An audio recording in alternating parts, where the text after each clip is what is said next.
जादूगर बादशाह अपने राज्य में मशहूर थे। एक इशारे पर वो ताश का पंखा हवा में उड़ा देते तो दूसरी तरफ नदी का रुख मोड़ देते। ये जादुई करतब देख प्रजा उनकी दीवानी थी, मगर शोहरत के साथ घमंड भी आया। जादूगर बादशाह को लगने लगा कि वही असली ताकत है। एक दिन दरबार में एक फकीर आए। उनके चेहरे पर शांत मुस्कान थी।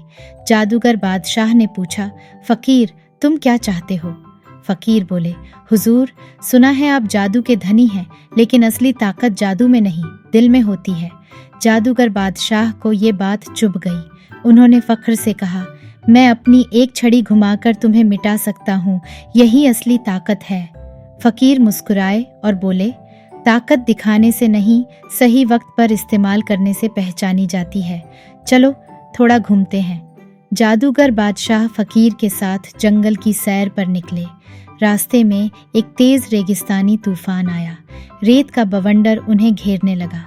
घबराए जादूगर बादशाह ने कई जादू आजमाए, मगर कोई फायदा नहीं हुआ। वो फकीर की तरफ देखने लगे।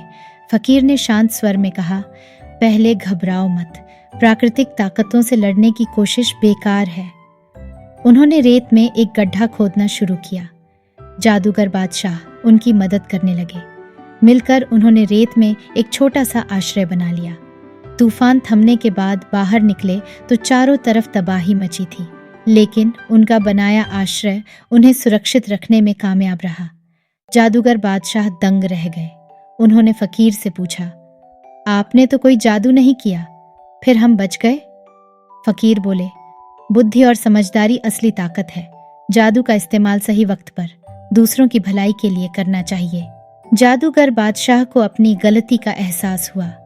वो वापस महल लौटे तो पहले से बदले हुए थे। उन्होंने जादू का इस्तेमाल कम कर दिया और प्रजा की भलाई के लिए काम करने लगे।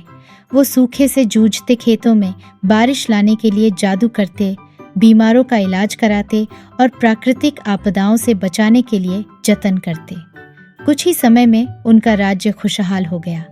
प्रजा उन्हें अब जादूगर बादशाह नहीं, बल्कि दयालु बादशाह कहने लगी।